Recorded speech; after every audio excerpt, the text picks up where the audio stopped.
I learned something about these cabinets. Trial and error, you always do that, I guess.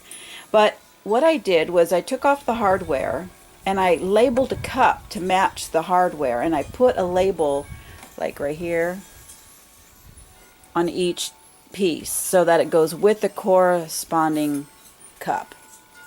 The other thing I did that they didn't tell me to do was I put T for the top of that door, because I found that because these doors were hanging for 24 years, they were set in their ways. And so in order for them to go back up and work properly, I had to make sure I put the top on the top and the bottom on the bottom. That's and it's very important information, because boy, it was a headache to try to get those things screwed back in if they weren't matched up properly. Okay, so what I did first, and let me take you over here to this one. I was finishing this one up. You'll notice that it has these little dots sometimes on the door that we had before, so you have to remove all the sticky dots off the back as well, and I'll finish this one up.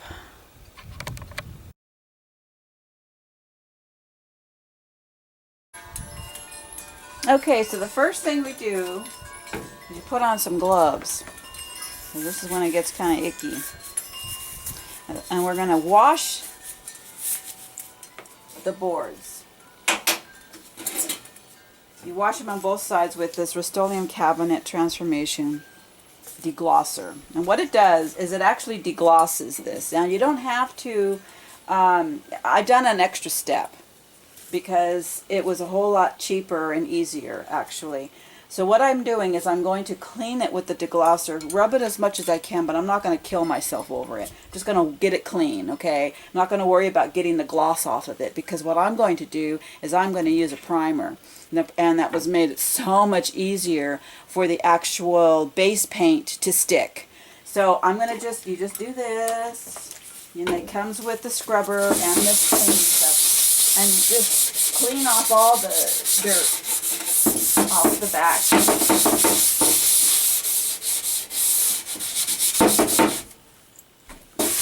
then you just kind of do that.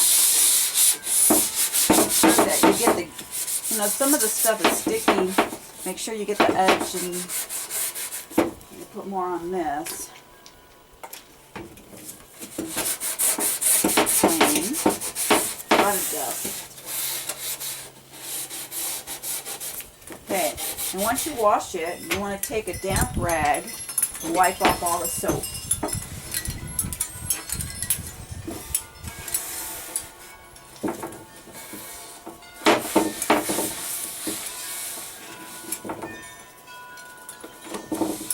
And a lint-free rag. I got these at Sam's by the package, so they work out really well.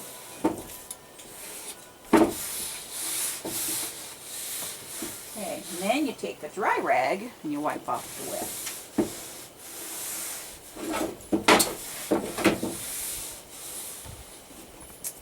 Do the same thing on the other side. By the way, I labeled the doors, so you want to put the label next to the doors so that you'll know what that goes to when you go to put the doors back up, especially if you're doing a lot. Okay, so now I'm going to do the same thing here.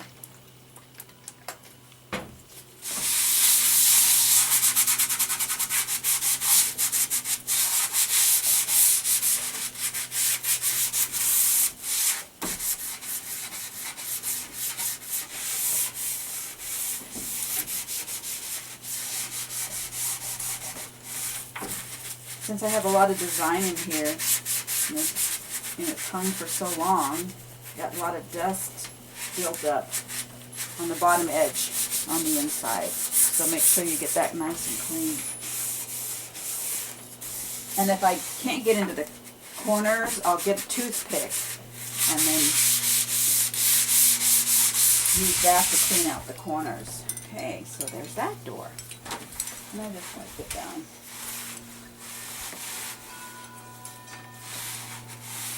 I have 6 of these to do, so I won't bore you. I'll just get on to the next task when I get to it. Okay? And then I wipe it down with the dry cloth. Let those dry. Get ready for the next step. Now I am going to put a thing under it. I didn't do it right now, but I'm going to put a tablecloth or a sheet or something under it to get to the next step. Alright, after I washed all my cabinets, here's a little trick I learned from a painter once. Instead of always having to wash the paint brushes out, I just put a baggie. I put it in a baggie. Keeps it nice and moist. I label what paint I used, and then I use it over and over again. I'm not kidding. It really helps. After a while, though, you want to get new brushes because you don't want to keep putting maybe some old dried up paint on it. But normally, when you keep it in the bag, it keeps it nice and moist. So, this is what I do first. I bought some of this. This is just, it's a 1 gallon tintable white, and it's for glossy surfaces, and it is a bonding paint. It's the primer. And again, though, there are instructions in this kit with a DVD that just says to go ahead and use what they got, what's in the box. But here's the thing. I had to do 3 times with the other, and it used a lot of that paint. But when I use this, it actually makes the other go longer. And so this is less expensive than the other. And so I'm just going to go ahead and primer this board. Here's another cool tip.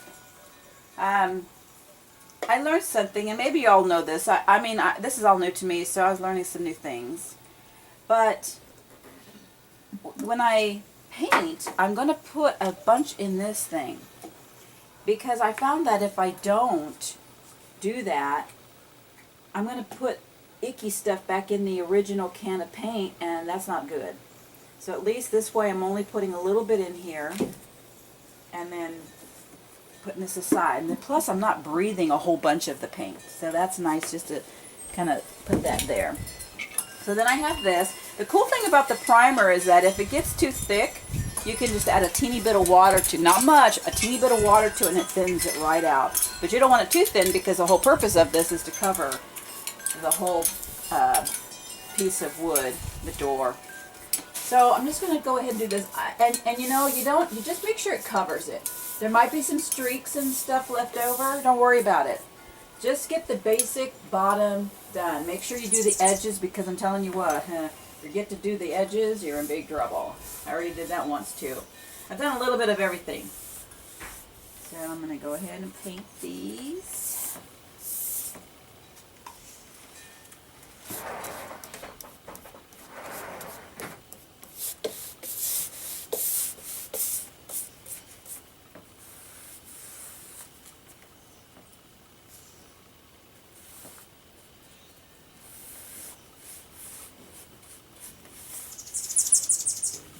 Here's my second one. I wanted to show you something that I did. I forgot to show on the first one. I learned to do the back first, because then you can always, when you turn it over, you can see that there was maybe a little drip or something like that on the front and clean it up. So I always do the back first. The other thing that I did was I grabbed a book, pretty thick book, and I covered it with a cloth so that it lifts it up off the ground, off the table, so I can get to the edges and so forth without any problem. Now, what they show you in the video is to get a couple 2x4s and hammer 2 nails in each, set them down and set them on the nails. I just didn't like that idea. I didn't want to put nails on my wood. However, I know why they did it is because then it won't move around when you're painting it. It gets a little tricky when we get to that point. But here's just the second one, and I'll just go ahead and paint this. It took a couple minutes to do the first one, and so I'm just going to go ahead and do this one. Now make sure you go with the grain of the wood. And like I said, just cover it. Just cover it all. Don't worry about the streaks. I mean, get as much off as you can, but if you keep going over and over it, it's not necessary, because you're going to redo it with the other color, with the base color. Now the color that I picked was white. there's a variety of tint-based colors you can use, and but I like the white, so I like the whitewash look, and I wanted to brighten up my house, and so I wanted to keep it a neutral color as well, so I can make other things colorful around it. See how easy that was? Just nothing big, you know. Make sure you get your streaks at least balanced out there, and then just the edges.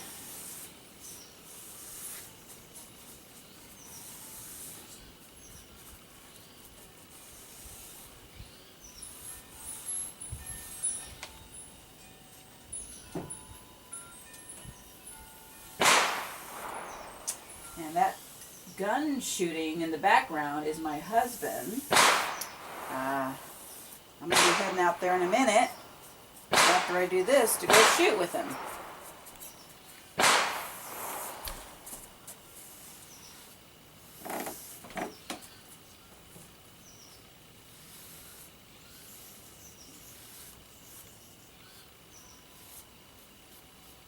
Okay, see? How easy was that? Make sure you cover up all the brown.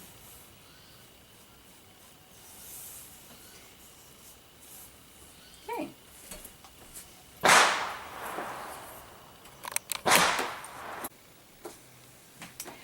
Okay, I already did this side, and see, you notice it's not, it's not like completely white. I just make sure I covered all the brown. And then I turn it over and do the other side. And when we're doing it, and since I have decorative in the middle, the way I like to do it is it doesn't matter when you start, but make sure when you do it, you get the corners really good inside the corners. And don't let any drips crowd, block up in the corner. Make sure no excess paint is in the corners. And then just paint it. Make sure it's completely dry before you turn it over, though. It could take, an hour, depending on the situation of where you're painting at. Make sure it's ventilated. They say not to have a fan or anything blowing, because it could blow dirt right on your project or maybe dry things out too fast. But sometimes you need a fan, because if you're in a closed-in area, the stuff, breathing the stuff, it's not real strong though. It doesn't have a real horrible smell, but it still fumes, and I found myself, choking in the night because I had paint in my lungs, the fumes. So use a mask or something if you're sensitive. But otherwise, just keep it ventilated. I like it out here because it's nice and breezy. The wind is blowing on the deck, and yeah, it works for me here.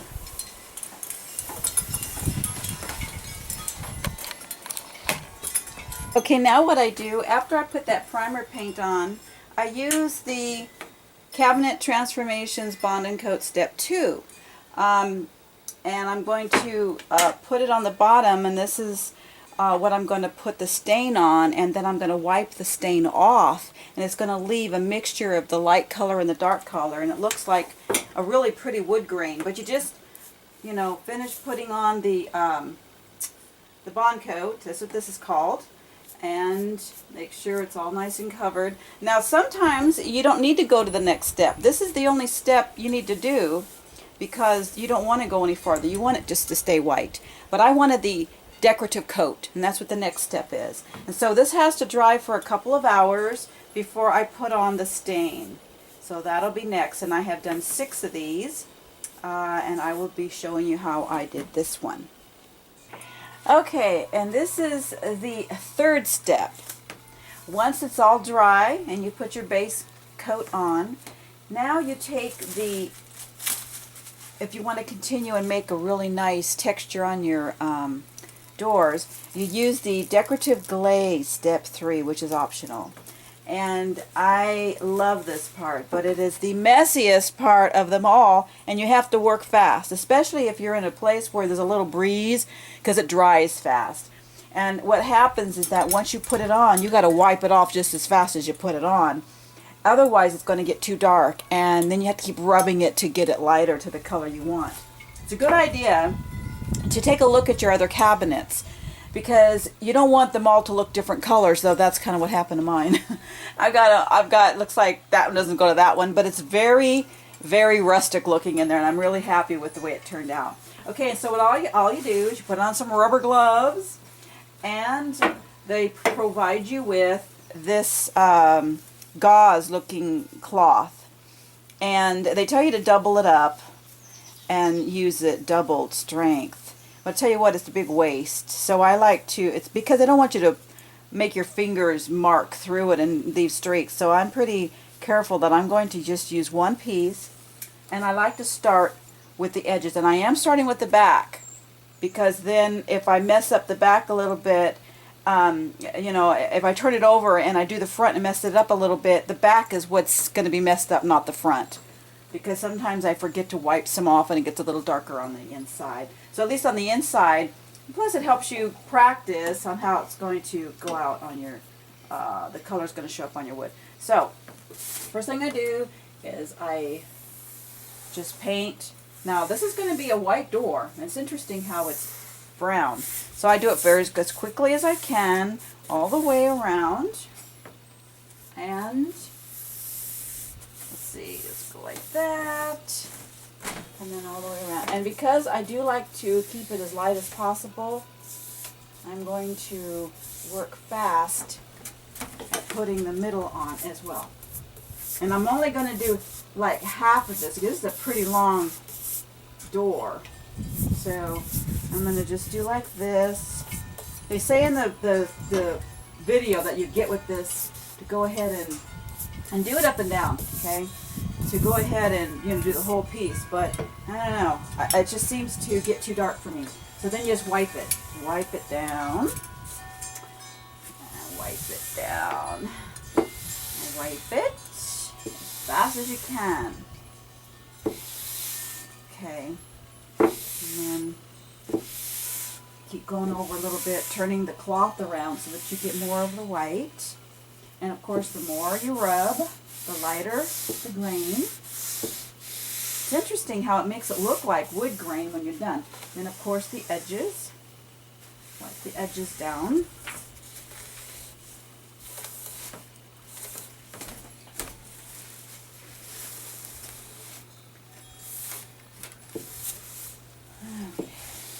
Kind of hard on this table to reach it. I have another table I use that is a little lower. And then I just do this, and then work fast, put the rest on here. So don't want it to have a line down the middle. Like again, the reason why I have to do it this way is because I'm in a breezy area and it's drying the paint fast. If you're in a house or in a garage, it won't be so bad. You could probably do the whole back of the door without a problem. Okay, so then I turn this around a little bit more and rub down, wipe it down.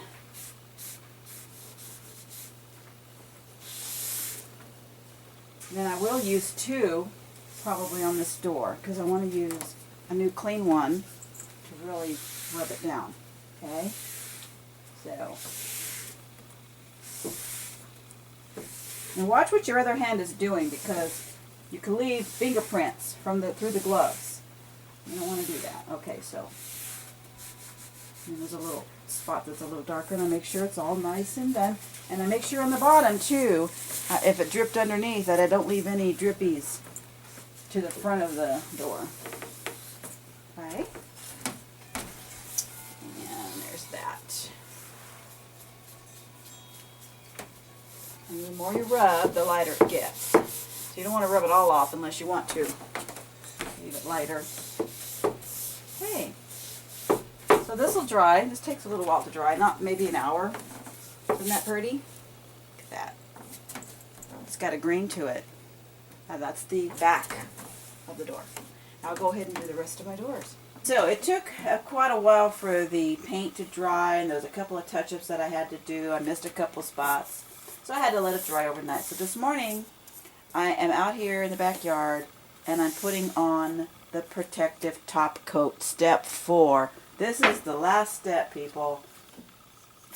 And I just put it on. It doesn't need to be on real thick, as long as you cover just all the wood And then what you do later is you kind of look at it to make sure you didn't miss a spot.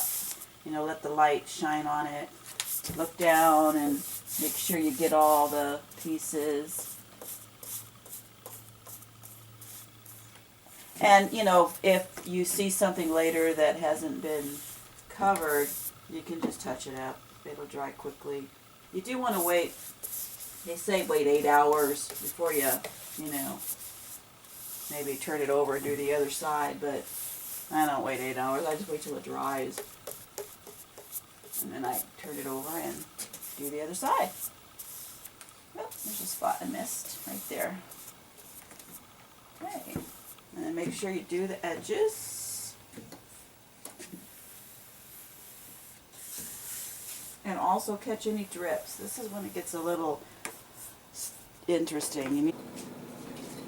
Okay, and then what I did was I put all the hardware back on and I just screwed it right into it. And the next thing I'm going to do is, the last thing I'm going to do is I'm going to put knobs on it. Now what I did is I already did them over here. See, I did them there. And then that's it. Awesome.